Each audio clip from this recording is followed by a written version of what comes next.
560 The Answer. Now, from the Signature Bank Studios. Only the biggest stories, only the biggest guests, and only the biggest opinions. This is AM 560, The Answer. Top of the morning, Dan, and in for Amy J this morning. John Cash, JohnCashNews.com. Let's flash back a few years. About 8 years ago, Mark Cuban, Kamala Harris backer, had this to say about federal spending, the size of the federal government. As a libertarian, I think we can reduce employment in government by at least a third, reduce the overhead and administration by that much or more, so that we can offer more to services for our citizens. And so if when it comes down to it, where I tend to disagree with everybody, and this is the libertarian in me, I'm happy to push down the size of government, and I'm happy to work on making government more efficient, because then more money can pass through and help the people who need it. And that's what needs to change. What a concept. What happened to him? It sounds very much like what Doge is doing now, doesn't it? How about Senator Crocaglia of Massachusetts? 15 years ago, a young upstart named Lizzie Warren. You know, when that much money disappears, it's usually because somebody broke some laws somewhere. But if we don't look, if we don't ask, if we don't uncover it and make it all public, we'll never find out. Indeed. It sounds a lot like what Doge is doing, and the Fleetwood Mac Little Lies music bed with that clip is very nice. Mm-hmm. And so it's just interesting to witness the hysterics now. Have you seen what some of the people in the Doge town halls, the clips from the Doge town halls with federal employees given the opportunity to air their grievances? Seen what they're saying? This is one of the additional arguments, in addition to agencies like USAID represent a critical use of America's soft power. One of the other criticisms that the left is lodging as a way to try to undermine the Doge efforts is to suggest you've got these snot-nosed kids, these tech bro incels in their teens and 20s telling experienced government workers what time it is. How dare they? How dare they? For example, here was one of those town hall exchanges. I was nervous and reticent to come up here and speak just for retaliation purposes. I just wanted to share some things that are going on at my agency. In the last week, we had Elon Musk in our building, and after he visited the building, called for a 50% cut of the entire agency. My colleagues are getting 15-minute one-on-one check-ins with 19, 20, and 21-year-old college graduates asking to justify their existence. Supervisors are being told not to tell their staff anything, withhold information, and today we got word that supervisors must now fill out a justification form, and that there's going to be just a 30% rank and yank of all staff in my agency.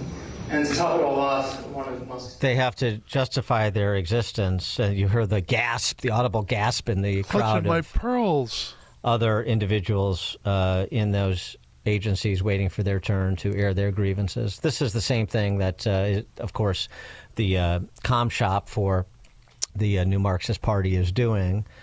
Jen Psaki being a dutiful member. Here's a former Twitter supervisor offering the same lament. This what you're seeing in the federal government is what they saw at Twitter. But again, it's sort of a very tired and old and boring playbook, right? Anybody with any sort of experience is not attracted to the kind of confusing and toxic work environment. I think it's very appealing to a certain kind of person. We saw it at Twitter as well. They were inexperienced engineers from his other companies, who even knows what the legality of that is, coming in and evaluating, my team's code, other people's code. We had to do performances of loyalty, of literally printing out code, physically standing in line like we were about to be scolded by a teacher, and sitting there and having to justify our teams. And I'm hearing parallel stories frankly, of, multi-decade federal employees having to sit in front of a child and explain to a child why they shouldn't be fired. Not only is that demoralizing, it's insulting. It's actually insulting to the legions of federal employees who do hard work every day. Well, I'm for a firing squad. Let's just go to it. Yeah, okay. Well, it's Brian Westbury, our friend, economist at First Trust. Mm-hmm. He had a great point responding to this criticism that you just heard from that employee, that former Twitter employee. He wrote, what's interesting? 50-year-old bankers have been having these same 15-minute conversations with 20-something-year-old bank regulators who know nothing about banking for decades. Right. It's about time government employees face scrutiny. For more on the topic and Elon Musk's leadership style, we're pleased to be joined by Dennis Kneale is award-winning journalist, former senior editor at the Wall Street Journal and managing editor of Forbes, currently host of the What's Bugging Me podcast on the Ricochet Network. He's got a new book, The Leadership Genius of Elon Musk. Dennis Kneale, thanks for joining us. Appreciate it. Great to talk to you. Did I manage to luck out with great timing or what? Because Elon is everywhere right now. He is indeed, and the left would like to see him in prison, so he can't be everywhere right now. But this lament about junior level people daring to question people who consider themselves senior level people in government agencies, and as you heard from that former Twitter supervisor, how it parallels what he's done in the private sector. Yeah, I'm reminded of a cult film called Office Space, where indeed the two Bobs. these cost cutters come in there and they're asking people what they do, and only that one guy who's been hypnotized actually tells them, how ridiculous the whole thing is, and they're just astounded. And that's what's happening inside so many parts of government. I'm astounded by the amount of progress they are making. I mean, gosh, did you see him take the lettering off the front of the building of USAID? I mean, they're shutting down entire agencies that people have talked about shutting down for decades. And by the way, let's remember something here.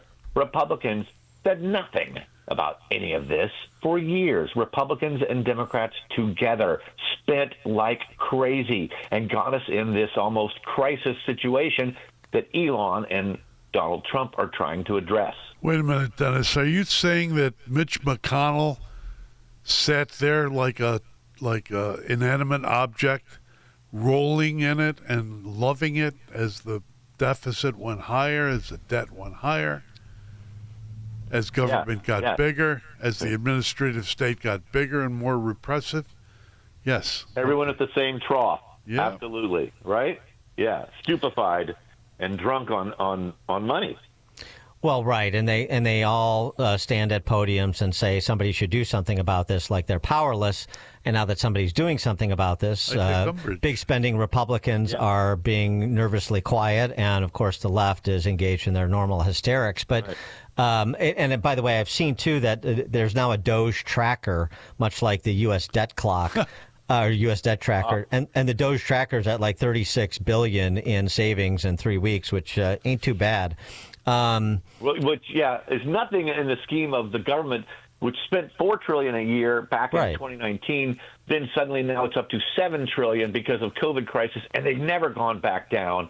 And so you have to start somewhere, right? And I love how right now I just saw a tweet on X, right? And some Democrat is complaining that Trump's going to the Super Bowl costs several $1 million extra in security expenses. At the same time, the Democrats are saying you're going after USAID. Oh, this is only 1% of the budget. Well, you can't have it both ways, guys. Yes. Let's talk a little bit about sort of the genius of Elon Musk's management style as the topic of your book. And, and one of the sort of overriding points you make is that this is a guy who just is hardwired to do more with less. He sure is. That's lesson 2. I offer 11 lessons that Elon follows that I've come up with that we can borrow to build a better life or feel better, about the life we have. Lesson 2 is reduce, because Elon cuts back on everything. He sold every one of the 6 homes he had for a total like $120 million or something. He makes the Tesla engineers take out so many parts that the car won't operate, and they have to put some back in. Tesla has 10,000 parts. A Ford has 30,000, 40,000 parts. And so he applied that to Twitter, where he took over, chopped 80% of staff in a matter of only 2 weeks. And then a week or two later, the platform hosts almost 150 billion impressions from the World Cup. So obviously those people were not needed. And my gosh, you look at government. Did you know that of the top 10 federal buildings that were least occupied, it's 23 million square feet combined, okay? And one of them, this energy building, can hold 4,800 people. That's who usually are there. But in 2023, it held only 90 people a day on average, because everyone else was, quote, working, unquote, from home. It's the biggest scam. It's gotten way out of control. Both parties were in on it. And only Elon Musk is kind of enabling President Trump to really do something about it. And Trump has this gift, right? He doesn't have to win re-election. So he can really go for it. Well, and he's also put people in positions of authority in these agencies that are completely aligned. Scott Bessent talking about, giving lie to all of the demagoguing that's going on from the left. These are Treasury Department employees. Pete Hegseth welcoming a Doge to pour over the Pentagon. Yeah. I mean, nobody is doing sort of the fiefdom politics. Everybody at the agency level is aligned, and that combined with majorities in Congress, boy, it's a recipe for real system change in the federal government if they can thread the needle. Yeah. It's been positively intoxicating to watch what's been happening the past 3 or 4 weeks. Lesson 11 says the most likely outcome, Elon believes, often is the most ironic one. That is the opposite of what we expected to happen or what we tried to make happen. And he also says, it's going to be the most entertaining outcome. You can think about that.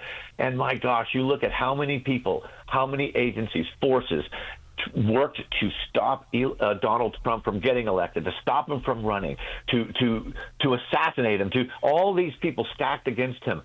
And what they ended up doing was helping elect him, because there was a backlash from the rest of us. And that's lesson 11. And there's a reason Elon thinks that the most often the outcome is ironic or the most entertaining, because Elon really believes in lesson 1, that this all may be just one big, huge computer simulation we're living inside. So what the heck? Just go for it. And if you're going to be a guy behind the simulation designing it, you would not want boring outcomes. You want entertaining, utterly unexpected outcomes. And, man, we're seeing it right now. Yeah, I mean, a lot of the lessons in your book, too, are pretty straightforward and something that intuitively we know, and then evidence. Elon sort of peels back the curtain and confirms it. I like this. Look, most people are loafers, so just work harder than you ever have before, and he's going to ensure that you do, and you're going to be rewarded accordingly. Yes. He's like Tokyo Rose, okay? He's been sending these emails almost every day that he signs to the federal employees, kind of saying, you're welcome to go ahead and just leave your job and go get a productive job in the private sector. I know a guy who knows someone in the federal appeals office for the Justice Department, and they're just outraged by this, because he's insinuating that everybody is sloughing off. And yet, we all know the 80-20 rule. I ran 16 writers at the Wall Street Journal, and the fact is 20% of your people do 80% of the work. They're the ones you go to, and you keep piling on them because they get it done. And Elon knows about that. But that guy, when he works harder than everybody else, that means he can ask the rest of his staff to also work super hard. Yeah, and not consume themselves with self-esteem seminars and senseless meetings that eat up the day and so forth. You're right. I mean, it's sort of like Trump's frenetic style, where people don't believe he actually sleeps because he is omnipresent. And when you're doing things with the rapidity of both of those individuals, boy, it really puts pressure down the food chain for people to step up, doesn't it? Yes, Elon just detests procrastination.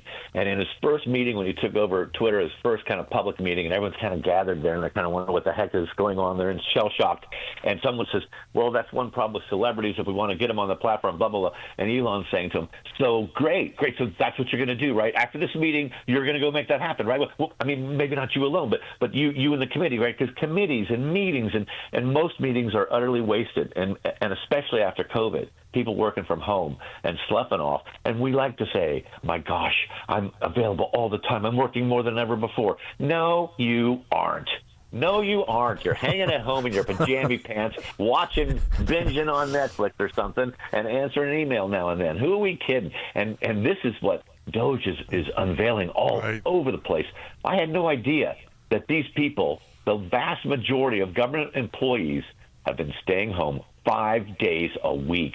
And this is 2 years after COVID ended. Give me a break. That is just scandalous. And no one said a word about it. As Thomas Sowell said, the least intelligent form of life is a committee. Dennis Kneale, award-winning journalist, former senior editor at the Wall Street Journal, and managing editor of Forbes, currently host of the What's Bugging Me podcast on the Ricochet Network. His new book, The Leadership Genius of Elon Musk. Dennis Kneale, thanks for joining us. Good luck with the book. Have a glorious day. Thank you so much for your time. I appreciate it. And he joined us on the Turnkey.pro answer line. This is Chicago's Morning Answer. Your show keeps me alive during the week. There's nobody I'd rather listen to between 5 and 9 in the morning than you guys. On AM 560, The Answer. A decision we made that nobody believed in was the name change from PM Bedroom Gallery to Penny Mustard. Ben and Arvid from Penny Mustard Furnishings. Well, we knew the name fit right away. Yeah. But I remember after we announced that, the Journal Sentinel in Milwaukee had ran an article. And I remember counting, there was 145 comments. 143 were negative and some extremely negative. The other one might have been our mom. PennyMustard.com. So I guess the moral of the story is, if you know something's right and everybody else says it's not the thing to do, go with your gut. Yep. You heard me talk about Relief Factor and how so many people enjoy a better, more pain-free life because of it. If you're dealing with everyday pain, it makes sense you'd want to try it first. Well, Relief Factor makes that pretty pain-free too with their 3-week quick start kit.